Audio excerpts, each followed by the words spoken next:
আসসালামু আলাইকুম।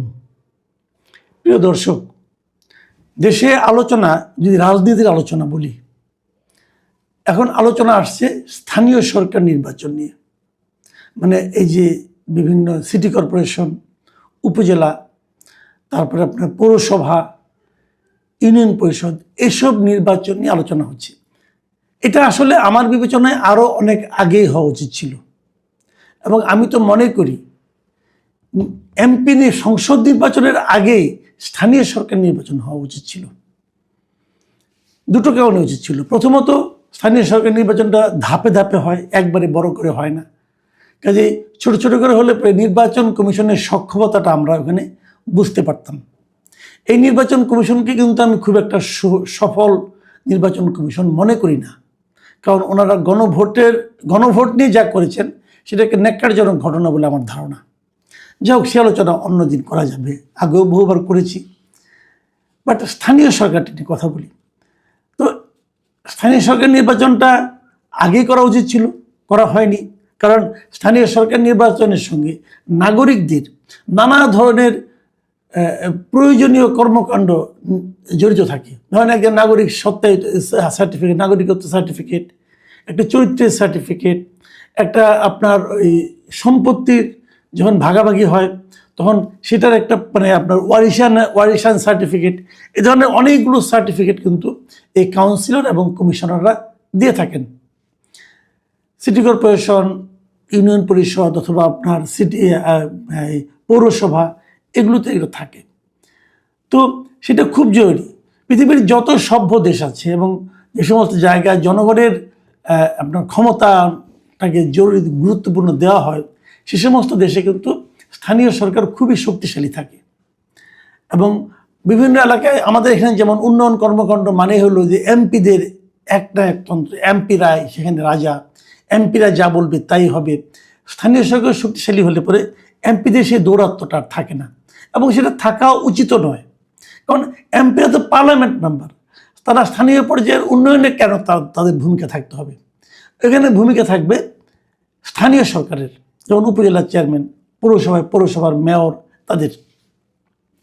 এমপিরা মতামত দিতে পারে, এমপিরা কোনো রকম খারাপ হলে পরে জনগণের কথা শুনে তা সে নিয়ে সংসদে তুলতে পারে, আলোচনা করতে পারে। কিন্তু কোনটা কাজটা কাকে দিতে হবে, কী কাজ করতে হবে, এগুলো এমপি দেখার ব্যাপার হওয়া উচিত না বলে আমি মনে করি। যাই হোক, সরকার বিএনপি চায়নি স্থানীয় সরকার, বিএনপি নির্বাচনের পরে চেয়েছে। তারা ভেবেছে নির্বাচনের পরে হলে তাদের সুবিধা হবে। ঠিক আছে, এখন সেভাবেই হয়তো হবে, কিন্তু কবে হবে সেটা বড় কঠিন এই কারণে। এক্ষেত্রে বিএনপির একটা ভূমিকা আমার একদমই পছন্দ হয়নি। সেটা হলো, তারা ক্ষমতায় আসার পর মানে সংসদ নির্বাচনের পরপরই তারা এসে প্রথমে যেটা হলো 2 দফায় দেশের 11টি সিটি কর্পোরেশনে দলীয় ব্যক্তিকে, তাদের দলের ব্যক্তিকে মানে প্রশাসক হিসেবে নিয়োগ দিয়েছে। সাধারণত সিটি কর্পোরেশনে মেয়র না থাকলে পরে ওখানে একজন প্রশাসক হিসেবে নিয়োগ করা হয়, এবং এই প্রশাসক সাধারণত কোনো একজন আমলা মানে আপনার এডিশনাল সেক্রেটারি টাইপের এই লেভেলে কোনো একজন লোক থাকেন। কিন্তু সেগুলো সেরকমই ছিল, তাদের সরিয়ে সব জায়গায় দলীয় লোককে প্রশাসক হিসাবে নিয়োগ করেছে বিএনপি। আমি মনে করি এই কাজটা তারা ঠিক করেনি। এরপরে আবার তারা যেটা করেছে সেটা হলো, প্রত্যেকটা জেলা পরিষদের যিনি প্রশাসক হবেন সেখানেও তারা তাদের দলীয় লোককে নিয়োগ দিয়েছে। হয়তো তারা ভেবেছে যে এভাবে স্থানীয় সরকারে তাদের লোক থাকলে পরে যখন নির্বাচনটা হবে তখন এই লোকগুলোর রেজাল্ট ভালো হবে। কিন্তু আমার বিবেচনা, আমার মনে হয় কেন যেন এটা বরং বুমেরাং হয়ে যেতে পারে। বুমেরাং হবে কারণ তারা তো এই অল্প সময়ে 1-1.5 বছরে অথবা 6 মাসে তারা তো তেমন কোনো কাজ দেখাতে পারবে না। যদি কাজ দেখাতে না পারে তাহলে তাদের ভর্তি বর্গ আরও কমবে। কাজে এটা কেন বিএনপি করেছে আমি বলতে পারবো না, কিন্তু সেটাও কথা না। কথা হলো নির্বাচনটা হতে যাচ্ছে, এবং এই নির্বাচনটা কবে হবে ধারণা করা হয় এই বছর ডিসেম্বরে অথবা ওই সময় আশেপাশে হবে নির্বাচন। মানে তারা ক্ষমতায় আসা 7-8 মাস অথবা 6 মাস পর থেকে হয়তো হবে। কিন্তু আজকে এই আলোচনাটা করলাম এই কারণে যে জামাতে ইসলাম যেমন তাদের এমপি নির্বাচনের অনেক আগেই তাদের প্রার্থী তালিকা তৈরি করে ফেলেছিল, যে কোথায় কে প্রার্থী হবে তারা নিজেরা ঠিক করে ফেলেছিল। এক্ষেত্রেও তারা কিন্তু তাদের সিটি কর্পোরেশনে মেয়র কারা হবেন সেটা তারা ঠিক করে ফেলেছে। আমি এই জায়গায় এসে একটু জামাতের প্রশংসাই করতে চাই। আমি চাই এই কারণে, দেখেন এই যে মহিলা এমপি নির্বাচন হলো, বিএনপি থেকে তারা নির্বাচন করেছে, যে বিএনপি থেকে যে মহিলা এমপিগুলি হয়েছে তাদের জন্য আপনি ভাবেন প্রায় 1,500-2,000-এর মতো লোক কিন্তু আবেদন করেছে। মানে এত বিশাল লোক থেকে বিএনপিকে বেছে নিতে হয়েছে যে তারা কাকে মহিলা এমপি বানাবে, এবং এটা নিয়ে ধাক্কাধাক্কি, ধরাধরি, এরে ধরে তারে ধরে নানা রকম, এটা নিয়ে নানা রকম স্ক্যান্ডালও হয়েছে, কিন্তু যা কখনোই বিএনপি করে না এমন লোকও কিন্তু মহিলা এমপি হয়ে গেছেন। যারা মহিলা এমপি হওয়ার জন্য অনেক দিন ধরে আশায় ছিলেন তারা হতাশ হয়েছেন। যারা দীর্ঘদিন ধরে রাজনীতি করেছেন, অনেক ত্যাগ স্বীকার করেছেন, তারা হতাশ হয়েছেন। কিন্তু এর বিপরীতে দেখেন জামাত কি করেছে। জামাতের কারা মহিলা এমপি হবেন এটা নিয়ে কোনো আলোচনা নাই। জামাতের মহিলা এমপিদের কোনো আবেদন করতে হয় নাই, কোনো কিছু জামাত তার কমিটি বসে তারা ঠিক করে দিয়েছেন যে কারা কারা মহিলা এমপি হবেন। এটা নিয়ে কোনো বাদ প্রতিবাদ নাই, কেউ দল ছেড়ে চলে যায় নাই, কেউ অভিমান করে দুইটা কথা বলে নাই। তো আমি একটা জিনিস বুঝি না, সেই জিনিসটা হলো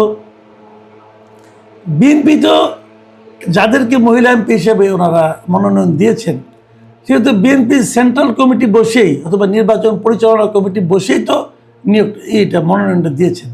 তারা যদি জানেনি কাকে মনোনয়ন দিবেন তাহলে সবার কাছ থেকে আবার ওই 50,000 টাকা 52,000 টাকা নিয়ে আবেদন করতে বলা কেন? এটা কি ফান্ড সংগ্রহের একটা পদ্ধতি? এটা খুব প্রয়োজনীয় ছিল কি? তো এই যে বিষয়গুলি না আমার বিবেচনায় এগুলি রাজনৈতিক দুর্বলতা হিসেবে মানুষের সামনে কিন্তু এসে যায়।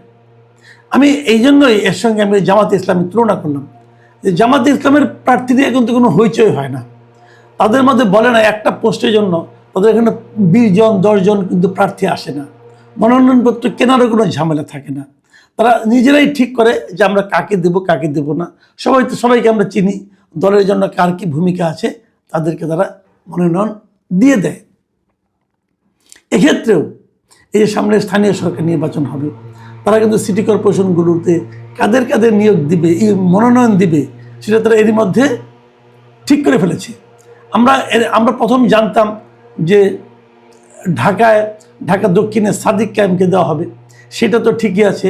সাদিক ক্যাম্প ঢাকা বিশ্ববিদ্যালয়ের ভিপি, এবং বলা হচ্ছে যখন নির্বাচনটা হবে গত বছর 25-এ কিন্তু সেপ্টেম্বরে ইলেকশনটা হয়েছিল, তার মানে ডাকসুর মেয়াদ তো 1 বছর, তাহলে 26শে সেপ্টেম্বরে মেয়াদ শেষ হয়ে যাবে, তার ছাত্রত্ব শেষ হবে, তো তাকে দেওয়া যাবে। এবং এরকমভাবে চট্টগ্রামে, নারায়ণগঞ্জে, গাজীপুরে, হ্যাঁ, এগুলিতে তারা কিন্তু অলরেডি তাদের প্রার্থী ঠিক করে ফেলেছে।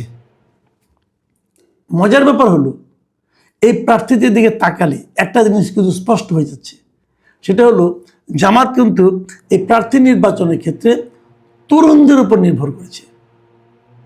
একদম তরুণ যারা, যেমন সাদিক ক্যাম্প এখনো মাত্র ছাত্রত্ব শেষ হবে, তাকে দিয়েছে। প্রত্যেকটা জায়গায় আমি ওদের কয়েকজনের ছবি দেখলাম, এবং ছবিগুলো দেখলে বোঝা যায় তাদের ম্যাক্সিমামেরই চুল দাড়ি কিছুই পাকেনি। তো এটা তরুণদের উপরে যে নির্ভরতা, এটা কেন? এটা আমার কাছে দুটো কারণে মনে হয়। প্রথমত কারণ হলো যে তারা কিন্তু জাতীয় নির্বাচনে একটা তরুণদের একটা প্রতিনিধিত্ব রাখার জন্য তারা কিন্তু এনসিপির সঙ্গে একটা নির্বাচনী জোট করেছিল, এবং সেই জোট করে জামাতের খুব একটা লাভ হয়েছে বলে আমার কাছে মনে হয় না, বরং এনসিপির কিছু লাভ হয়েছে। তো তারা যদি নিজেরাই এখন তরুণদেরকে রাজনীতির দিকে উদ্দীপ্ত করতে পারে, দেখাতে পারে যে তারা তরুণ নেতৃত্বকে সামনে আনতে চায়, আমার ধারণা এটা তরুণ ভোটারদের মধ্যে একটা ইতিবাচক প্রভাব ফেলতে পারে বলে তারা হিসেব করছে। এই হিসাবটা ভালো কি মন্দ হয়তো ইলেকশনের পরে টের পাওয়া যাবে, কিন্তু আমি নির্দ্বিধায় বলতে পারি জামাত যদি তাদের তরুণ নেতৃত্বকে এই নির্বাচনে মনোনয়ন দেয়, মানে স্থানীয় সরকার নির্বাচনে, সেটা কিন্তু এনসিপির জন্য খুবই বেদনাদায়ক একটা ঘটনা হবে। কারণ আপনারা জানেন এর মধ্যে এনসিপির বিখ্যাত নেতা, খুবই আলোচিত নেতা আসিফ মাহমুদ সজীব ভুইয়া, তিনি ঢাকা দক্ষিণ থেকে নির্বাচন করবেন বলে ঘোষণা দিয়ে ফেলেছেন। যদি সেখানে সাদিক ক্যাম্পও নির্বাচন করে তাহলে উনি যে ঘোষণাটা দিয়েছিলেন যে তরুণ ভোটারদের কথা মাথায় রেখে, সেটা কিন্তু ভাগ হয়ে যাবে, এবং সেই ভাগ হলে জামাতকে ছাড়া নির্বাচন করে এনসিপি আদৌ কোনো আসন পাবে কিনা এটা নিয়ে আমার ব্যাপক সন্দেহ আছে। এবং আমার তো মনে হয় যে এই নির্বাচনটা আসলে এনসিপির এককভাবে কি পরিমাণ শক্তি আছে তার একটা বড় পরীক্ষা হয়ে যাবে। এবং সেই পরীক্ষা দেখে কীভাবে আমি জানি না, কারণ এনসিপি আবার এরই মধ্যে কিন্তু ব্যাপক প্রস্তুতিও নিয়েছে যে তারা প্রমাণ করতে চাচ্ছে তারা একা পারবে। কিন্তু এনসিপির অধিকাংশ নেতাদের আমার মনে হয়, যারা বিশেষ করে যারা নাকি ইলেকশন করতে চান, তাদের মধ্যে একটা আকাঙ্ক্ষা আছে যেন তারা জামাতের সঙ্গে মিলে জোটবদ্ধভাবে করতে পারেন। এবং বিভিন্ন পত্রিকা যা পড়লাম আমি, সেখানে জামাতের নেতৃবৃন্দের বক্তব্য হলো তারাও এবার দেখতে চান যে তারা একা একা কত দূর যেতে পারেন। কারণ বিগত নির্বাচনে জামাত অনেক ভোট পেয়েছে, সেই ভোট পাওয়ার কারণে তাদের মধ্যে আত্মবিশ্বাস তৈরি হয়েছে, হয়তো আগামী স্থানীয় সরকার নির্বাচনে তারা খুব ভালো করবে। কিন্তু ভালো মন্দ যাই হোক, বিএনপির তো প্রচুর ভোট আছে, ভালো মন্দ যেটাই হোক, আমার কথা হলো আমরা চাই স্থানীয় সরকার নির্বাচনটা দ্রুত হয়ে যাক, এটা যেমন একটা চাওয়া। আবার দ্বিতীয়ত চাই যে জামাত যেরকম কোনো রকম হইচই ছাড়া